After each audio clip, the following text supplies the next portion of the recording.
पुत्र, आशा करता हूं कि तुम अब मुझसे क्रोधित नहीं।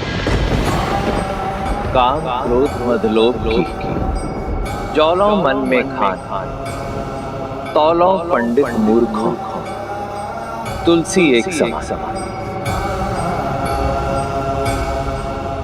जो काम, क्रोध, लोभ और अहंकार को अपने मन मस्तिष्क पर हावी होने देते हैं, वो ज्ञानी पंडित होकर भी मूर्ख ही कहलाते हैं।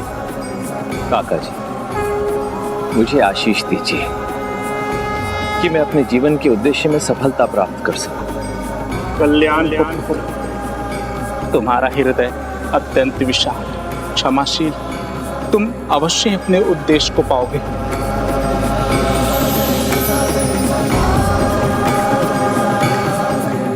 जिन्हें सभी बड़ों का आशीर्वाद प्राप्त था, जिन्हें गुरु के मार्गदर्शन से ज्ञान का भंडार मिल गया, जिनके हृदय में केवल श्री राम का नाम था, ऐसे भक्त तो भक्ति के मार्ग में निरंतर आगे बढ़ते ही गए होंगे। कलयुग तो महान भक्तों को भी प्रभावित कर लेता है। भक्ति भाव से भरे हृदय पर भी सेंध लगाने का उपाय ढूंढ लेता है। ऐसा क्या हुआ गजानन, जो तुलसीदास जी भी अपने जीवन में भटक गए?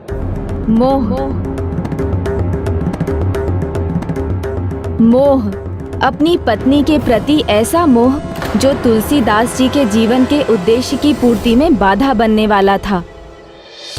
मन गदगद हो गया आज प्रभु राम कथा का ऐसा सुंदर पाठ, जिसने श्रोताओं को भाव विभोर कर दिया।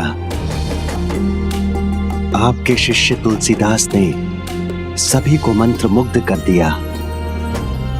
ऐसा लगता है प्रभु श्री राम के साक्षात दर्शन ही हो गए, जैसे हम राम कथा के भाग बन गए। मुझे पूर्ण विश्वास है कि स्वयं भगवान भी उसके मुख से श्री राम कथा का पाठ सुनने आते होंगे।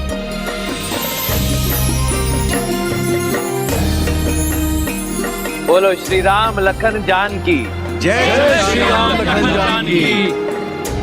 भक्तजन, जिस प्रकार संकट मोचन हनुमान के वर्णन के बिना रामायण अधूरी है, उसी प्रकार तुलसीदास की अटल भक्ति, अपने आराध्य के प्रति ऐसी अपार निष्ठा और उसके ज्ञान की पराकाष्ठा देखकर मैं अत्यंत प्रसन्न हूं। किंतु नियति अभी उसके ज्ञान और उसके प्रभु श्री राम के प्रति उसकी भक्ति की परीक्षा लेने वाली है।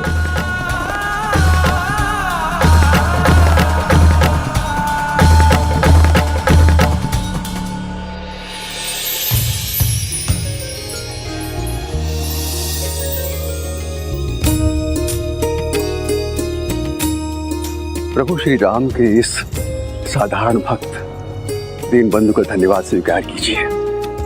इतनी कम आयु में आपने रामायण कंठस्थ कर दी है। हम जैसे अज्ञानियों को श्री राम कथा का सार सुनाकर आपने हमें राम के निकट ला दिया है। इसके लिए मैं आपकी जितनी प्रशंसा कर सकूं कम है। आपके शब्दों से मैं कृतज्ञ हुआ। धन्यवाद। हम सभी राम भक्तों की ओर से बहुत बहुत धन्यवाद तुलसीदास जी। आपके मुख से प्रभु श्री राम कथा सुनकर हम धन्य हो गए, भाग्य खुल गए हमारे।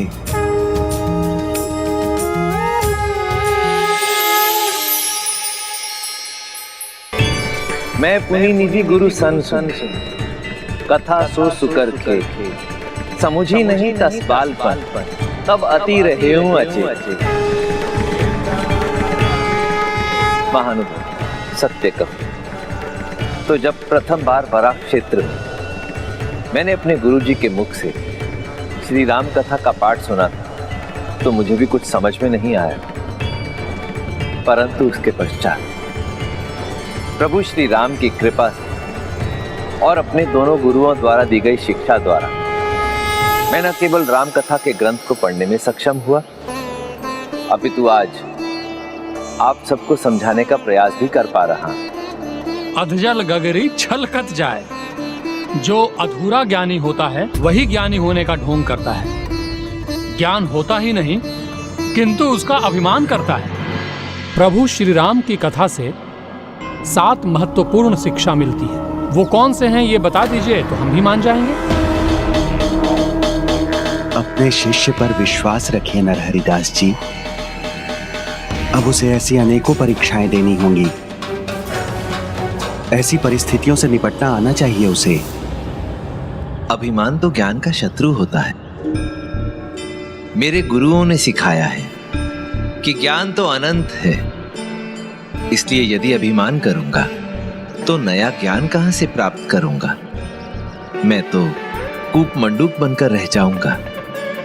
आप तो स्वयं अत्यंत ज्ञानी प्रतीत होते हैं, इसलिए आपको मैं किसी भी प्रकार का ज्ञान देने में सक्षम नहीं हूं।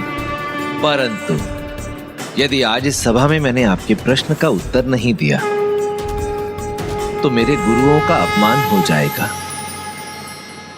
प्रभु श्री राम की कथा की प्रत्येक घटना में अनेकों सीख भरी है, जिनसे हम जीवन में सत्य और धर्म पर चलने की शिक्षा पाते हैं। परंतु यदि आप मेरे मतानुसार प्रभु श्री राम की कथा के 7 सर्वाधिक सीख जानना चाहते हैं तो वो इस प्रकार है। प्रथम सीख, धर्म की सदा विजय होती है। अधर्म कितना भी शक्तिशाली क्यों ना हो, धर्म उस पर सदैव विजय पाता ही है। दूसरी सीख, सदैव अपने कर्तव्य पर अडिग रहते हुए अपनी मर्यादा का पालन करना। प्रभु श्री राम का संपूर्ण जीवन इसका उदाहरण है। तीसरी सीख, कठिनाइयों का सामना करते हुए सदा धर्म और सत्य के मार्ग को चुनना। लंकापति रावण के अनुज श्री विभीषण इसका उदाहरण है। चौथी सीख, सबके साथ समानता का व्यवहार करना, जैसा प्रभु श्री राम ने शबरी के साथ किया। पांचवी सीख, संगति को लेकर है। मंथरा की संगति का दुष्प्रभाव माता कैकेयी पर कैसा पड़ा।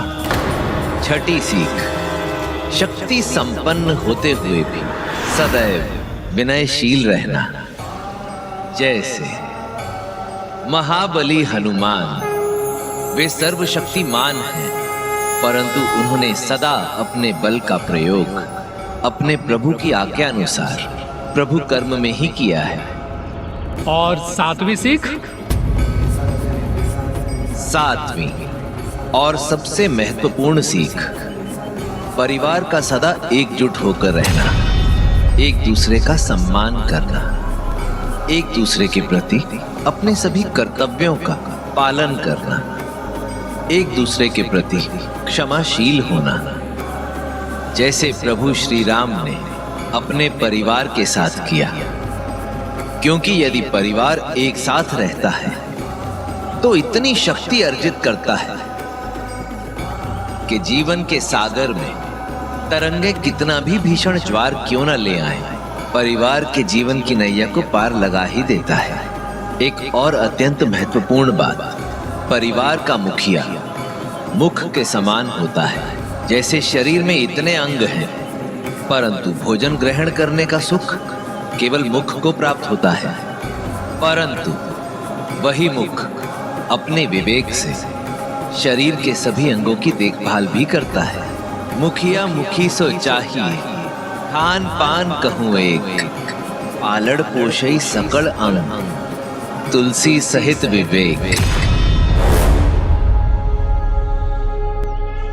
अति उत्तम, कितनी सुंदर व्याख्या दी है आपने तुलसीदास जी। इतनी कम आयु में इतना ज्ञानी होना अति दुर्लभ है। आनंद आ गया।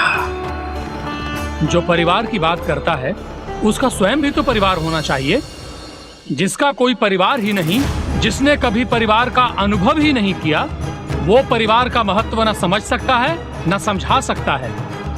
जिसे उसके परिवार ने जन्म लेते ही उसे घर से दूर कर दिया, वो हमें परिवार का ज्ञान देने चला है।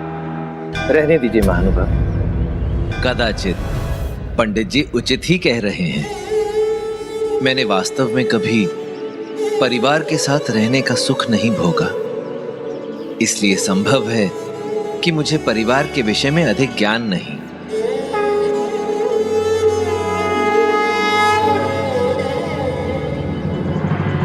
आप सोच रही होंगी कि ज्ञान की परीक्षा में तो सफल हुआ है तुलसीदास, किंतु उससे भी कठिन परीक्षा है, वो है निष्ठा की परीक्षा, जो अभी शेष है।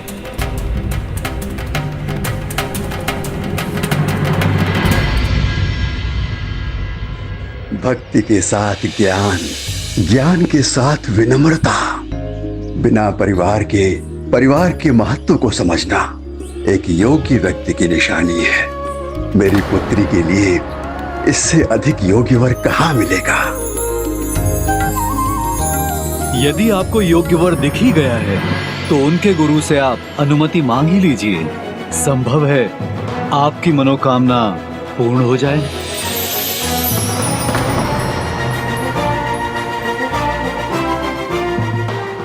वो जो भी थे, उन वृद्ध सज्जन का बहुत बहुत धन्यवाद।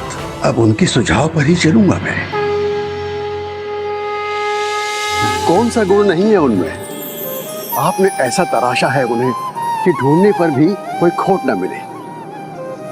हे गुरुदेव, आप दोनों की कृपा और अनुमति से मैं भक्त तुलसीदास को अपना दामाद बनाना चाहता हूं।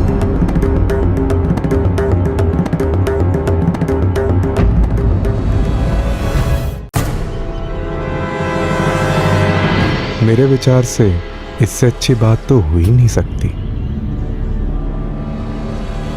ये शुभ समाचार है मित्र, फिर तुम ऐसे हैरान क्यों हो? गुरुवर, आप अपने शिष्यों से संबंधित जो भी निर्णय लेते हैं वो सदैव उनके लिए लाभकारी होते हैं।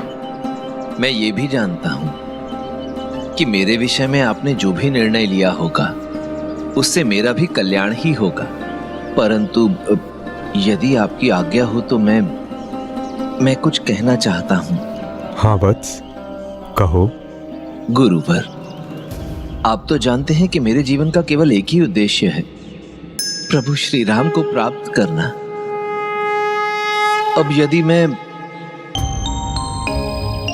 विवाह के बंधन में बंध गया तो अपने इस उद्देश्य की पूर्ति कैसे करूंगा?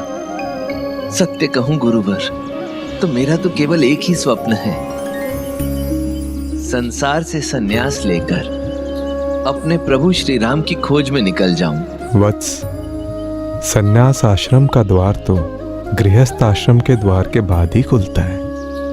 मेरे विचार से तुम्हें विवाह कर परिवार के सुख का अनुभव करना चाहिए। जो आज्ञा करो। उचित है, तब मैं अभी जाकर तैयारियां आरंभ करता हूं।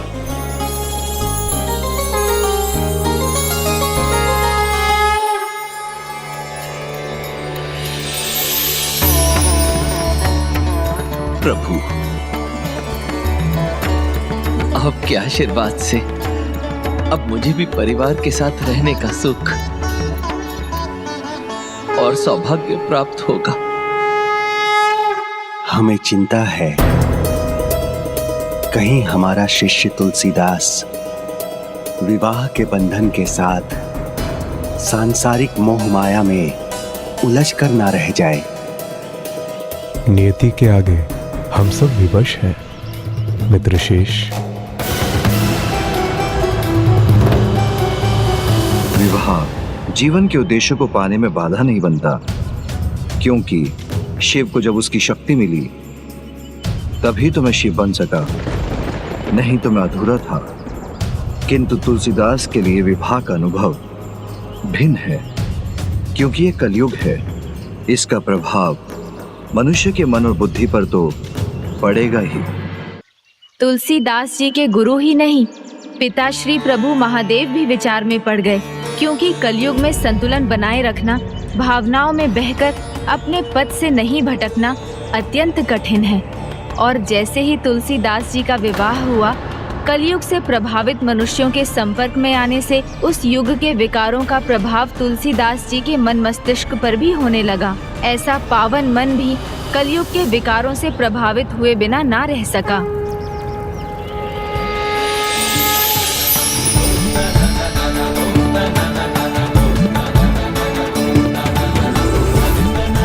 बधाई हो मित्र, सारा समय प्रणाम करने में व्यतीत कर दोगे या अपनी पत्नी के साथ एकांत में समय व्यतीत नहीं करोगे? मुझे पता है अभी तक तुमने भाभी का मुख भी नहीं देखा है। चल।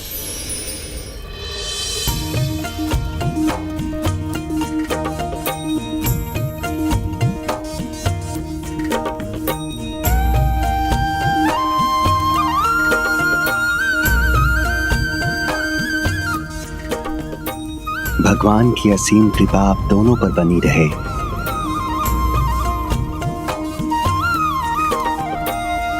मित्र, देखा कि नहीं देखा?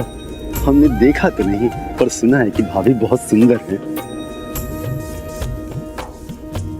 जैसे पूर्णिमा के चांद की तरह आकर्षण होता है ना, एक बार देखो तो बस देखते रह जाओ। तुम तो चुप ही रहो। मैं चुप हूँ? चलो।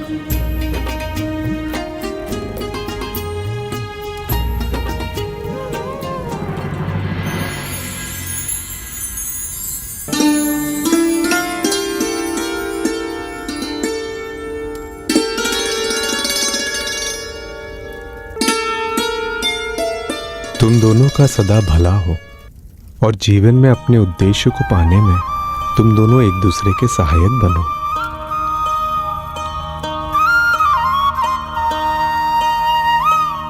क्या हुआ वत्स तुलसीदास, तुम इतने विचलित और खोए हुए से क्यों हो? विचलित नहीं गुरुजी, वो बस मैं जानता हूं, किंतु तुम चिंता मत करो। तुम अपने परिवार का दायित्व अच्छे से संभालोगे और यदि तुमसे कोई भूल हो जाए तो उसे भी सुधार लोगे। मेरे जाने के बाद भी मेरा आशीर्वाद तुम्हारे साथ सदा रहेगा। आपके जाने के बाद अर्थात अब मेरे अयोध्या लौटने का समय आ गया है। नहीं गुरुवर, आप नहीं जा सकती। आप ही तो मेरा परिवार है। माता पिता बनकर आप ही ने तो मेरा पालन पोषण किया है। गुरु बनकर मुझे दीक्षा दी, जीवन का मार्ग प्रदर्शित किया, यहां तक पहुंचाया। मैं आपके बिना नहीं रह पाऊंगा गुरुवर। कृपया कर मुझे अकेला छोड़कर मत जाइए। नहीं वत्स, तुम अकेले कहाँ हो? तुम्हारी पत्नी, तुम्हारी जीवन संगिनी तुम्हारे साथ है, जिसके साथ तुम अपना परिवार आरंभ करने जा रहे हो।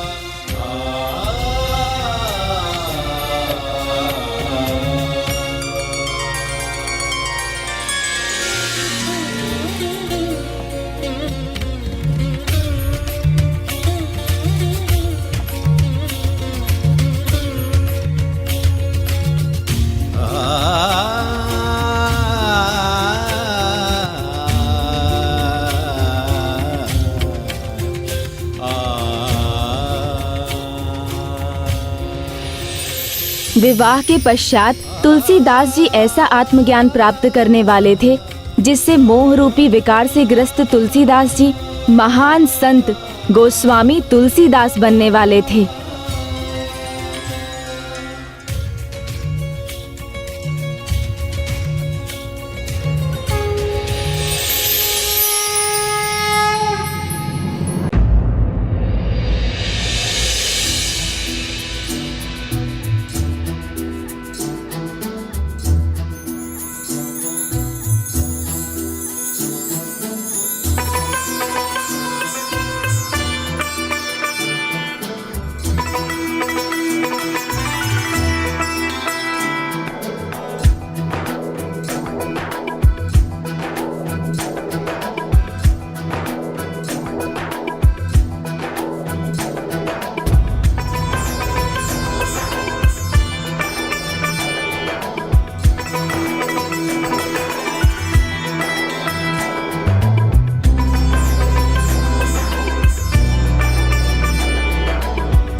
अति सुंदर।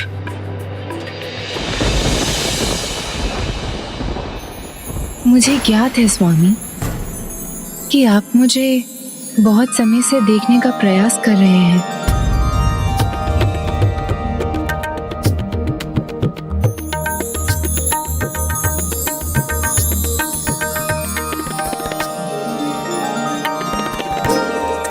तो आप शांत क्यों हैं स्वामी? कुछ कहते क्यों नहीं?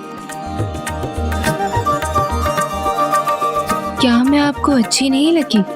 नहीं नहीं, ऐसा मत कहो, सत्य कहूं तो मैंने आज तक तुम जैसी सुंदरी देखी ही नहीं। तुम्हें देखता हूं तो ऐसा लगता है जैसे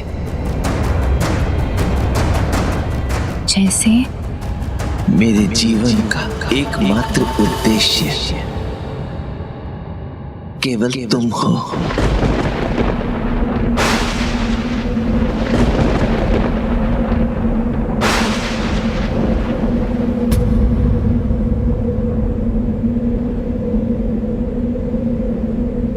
पहली दृष्टि में ही तुलसीदास जी अपनी पत्नी के प्रेम और उनके रूप के आकर्षण में डूब गए। किंतु पत्नी के प्रति प्रेम, समर्पण, ये तो अच्छी बात है ना? अवश्य, प्रेम एक सद्गुण है, सकारात्मक भाव है जो रचनात्मक ऊर्जा का संचार करता है। किंतु जब वो मोह का रूप धर ले तो वो मात्र नकारात्मक विकार ही रह जाता है। तुलसीदास जी पत्नी के सौंदर्य के मोह में उलझ रहे थे जो उनके लिए नकारात्मक बनने जा रहा था। ऐसा मोह आसक्ति बनकर व्यक्ति को उसके लक्ष्य से भटकाकर सांसारिक माया जाल के भंवर में उलझा देता है। प्रभु, आज प्रसाद नहीं बांटेंगे क्या? प्रसाद? हाँ हाँ, अवश्य, प्रसाद तो बांटना ही है। मैं जानता हूँ घर जाने के लिए उतावले हो रहे हो ना तुम चिंता मत करो, घर चले जाओ, मैं बांट दूंगा प्रसाद। धन्यवाद।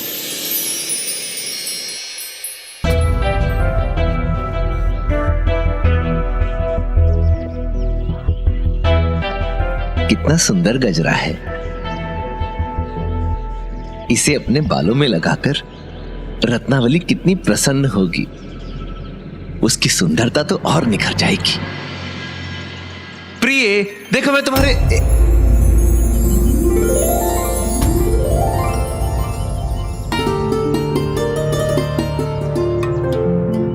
देखिए स्वामी, भैया भाभी ने अचानक आकर मुझे कितना प्रसन्न कर दिया। प्रणाम बंसी भैया। प्रणाम जीजा जी। प्रणाम। मैं आज अपनी बहन से मिलने ही नहीं आया, उसे अपने साथ ले जाने आया। विवाह के बाद से पिताजी और परिवार के अन्य सदस्य उसे बहुत याद करते हैं, और वैसे भी विवाह के बाद उसे कुछ दिन तो अपने पीहर में बिताने चाहिए ना। हाँ हाँ, अब आप आ ही गए हैं तो उचित है, ले जाइए।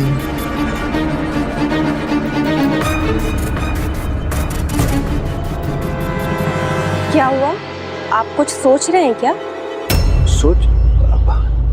नहीं भाभी, सोच तो कुछ, हाँ ये सोच रहा था कि देखिए ना, आकाश में कैसे घने मेघ छा रहे हैं। प्रतीत होता है इस बार अत्यंत भारी वर्षा होगी, और हमारी ये कुटिया अभी वर्षा के लिए तैयार नहीं है। तो मैंने सोचा था कि अगर रत्नावली कुछ दिन के लिए और रुक जाती तो छत ठीक करने में मेरी सहायता कर देती। परंतु कोई बात नहीं, अब आप दोनों उसे लिवाने के लिए आए हैं तो ले जाइए, छत मैं ठीक कर लूंगा। नहीं नहीं स्वामी, आप अकेले क्यों करेंगे? मैं कुछ दिन और यहाँ रुक जाती हूँ।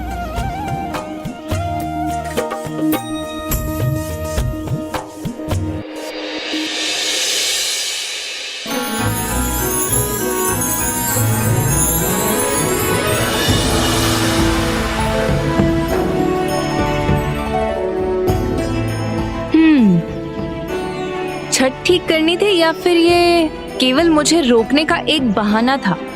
बहाना? बहाना क्यों? बहाना नहीं था, छत वास्तव में ठीक करनी है। वो देखो ना, वहां से सब जगह से पानी बहता है। मुझे तो ऐसा प्रतीत होता है कि इस बार यहां से भी पानी बहेगा।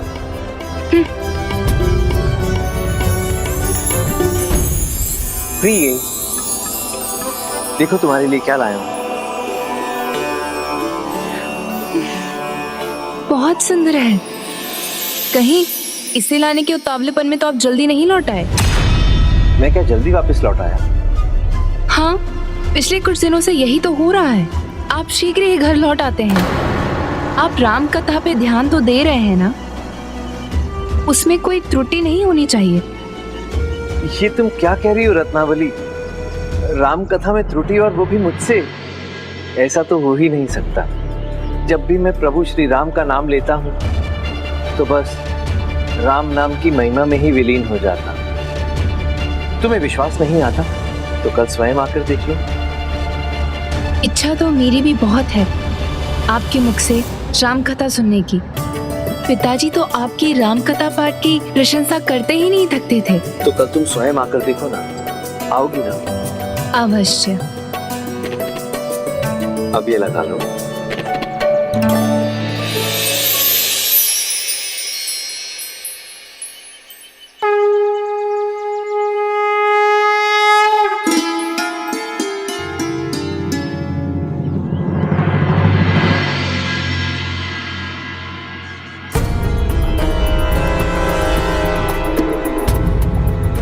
क्या हुआ? किसी की प्रतीक्षा कर रहे हो? प्रतीक्षा नहीं तो।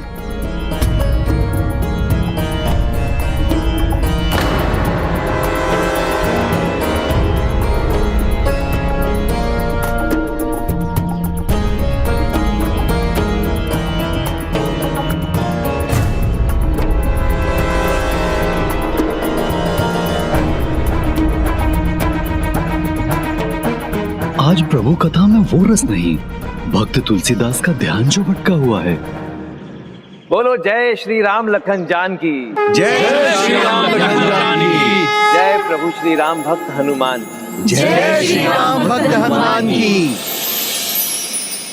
रत्नावली ने कहा था कि वो आएगी, किंतु आई ही नहीं।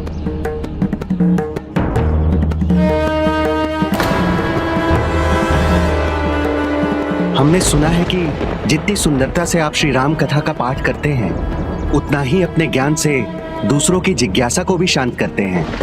हमें कुछ और समय देने की कृपा कीजिए, जिससे हम आपसे अपनी शंकाओं का समाधान करा सकें। हाँ तुलसीदास जी, आपके प्रवचन सुनकर हम अति आनंदित होंगे। और वैसे भी बहुत दिनों से कर्म और धर्म की कुछ चर्चा ही नहीं हुई है। वो आना भूली ही है ना? कुछ हुआ तो नहीं है उसे? तुलसीदास जी, कहीं हमें प्रवचन देने की कृपा करेंगे ना? बहुत दूर से आपसे ज्ञानवर्धक बातें सुनने के लिए आए हैं। कृपया हमारा मार्गदर्शन कीजिए तुलसीदास जी। आप सभी समझिए, इतनी वर्षों बाद इन्हें परिवार का सुख मिला है तो चिंता तो स्वाभाविक है ना। थोड़ा समय दीजिए, इसके बाद प्रवचन का समय भी निश्चित होगा।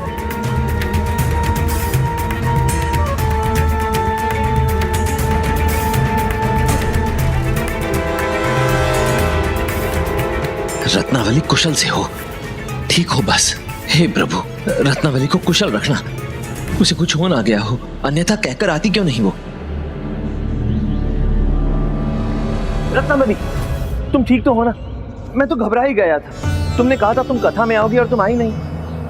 मैं वहां आकर आपका ध्यान नहीं भटकाना चाहती थी स्वामी, इसलिए उस समय में मैंने ये बना लिया ताकि अगली बार जब भैया आए तो आपके पास कोई बहाना ना रहे। अब आइए और इसे छत में लगाने में मेरी मदद कीजिए।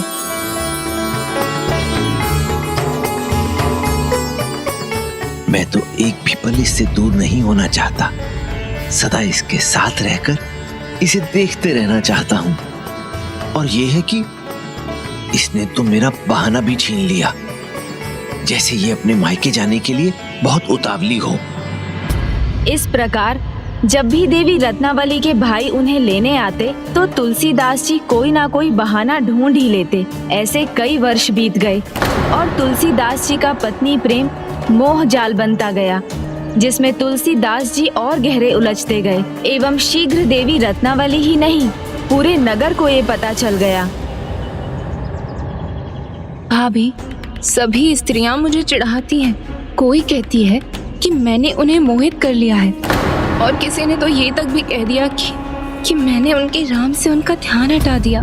आज भी आप देखिएगा, कोई ना कोई बहाना बना के मुझे आपके साथ नहीं जाने देंगे। प्रणाम। क्या हुआ? मेरे आते ही आप सब शांत क्यों हो गए?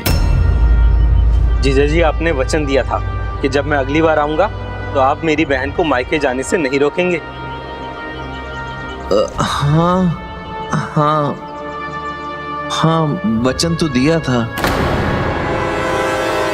हाँ, आप आए हैं तो इसलिए कोई बहाना नहीं चलेगा इस बार आपका।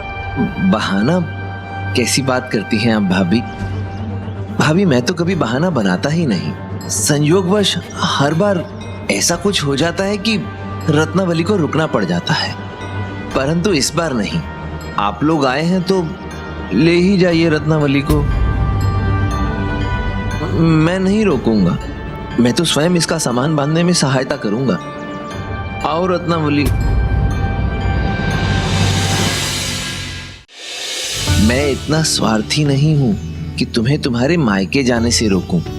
तुम जाओ मायके, अपने माता पिता से मिलो, परंतु तुरंत ही लौटाना। ये लो, चलो।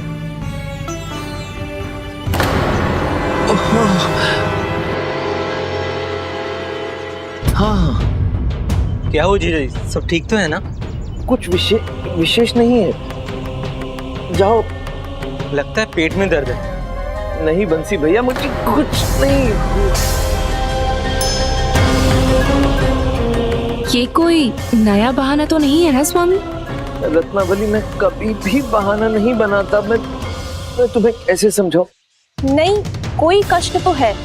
सत्य कहिए स्वामी, कहीं आपके पेट में दर्द हो रहा है क्या? मैं क्या कहूँ, कुछ समझ में नहीं आ रहा। ऐसा कुछ विशेष। इस प्रकार पुनः तुलसीदास जी ने अपनी पत्नी को मायके जाने से रोक दिया और उनके भैया भाभी को निराश होकर लौटना पड़ा।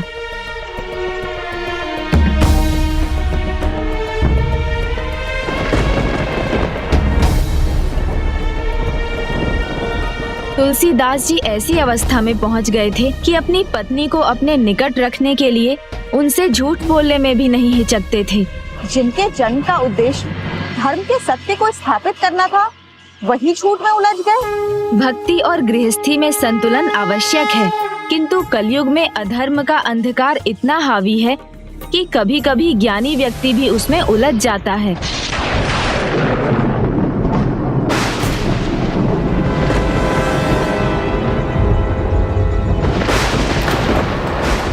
भक्तजनों, ऐसा प्रतीत होता है कि अगले कुछ दिवस अत्यंत भारी वर्षा होने वाली है। हमें 1-2 दिन के लिए राम कथा स्थगित करनी होगी। ऐसा होगा तुलसीदास जी, तो हम जैसे भक्तों का क्या होगा जो संस्कृत नहीं जानते? हम प्रभु श्री राम की जीवन गाथा को कैसे समझेंगे और सुनेंगे? आपके मुख से राम कथा सुनने तो हम आंधी तूफान और वर्षा में भी आ सकते हैं, यदि आपको कष्ट ना हो तो।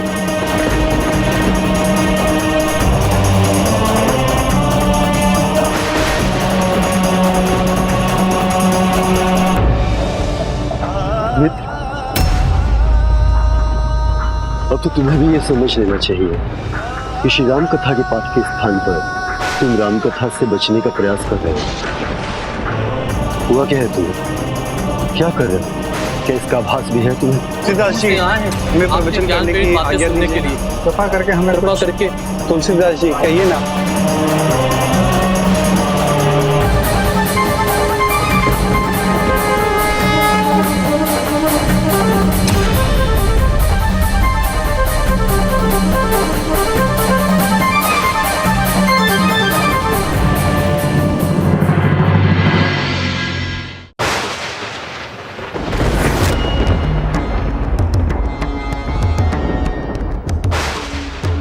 हुआ क्या है तुम्हें? क्या कर रहे हो? क्या इसका आभास भी है तुम्हें?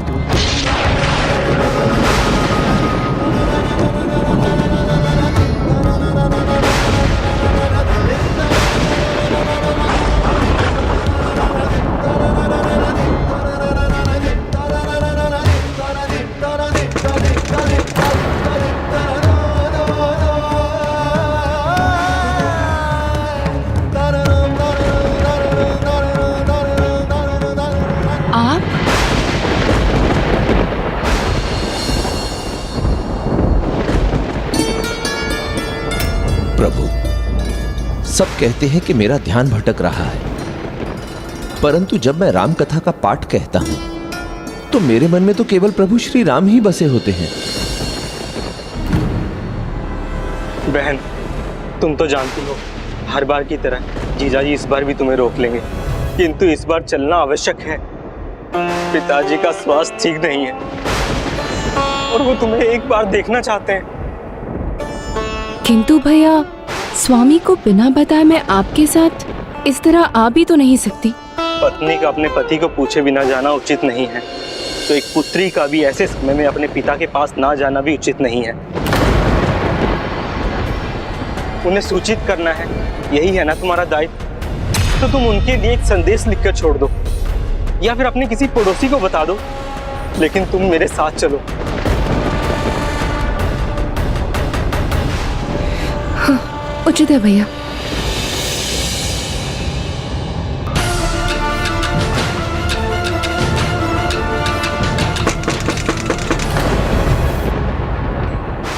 यदि जीजाजी हुए तो फिर से रोक लेंगे।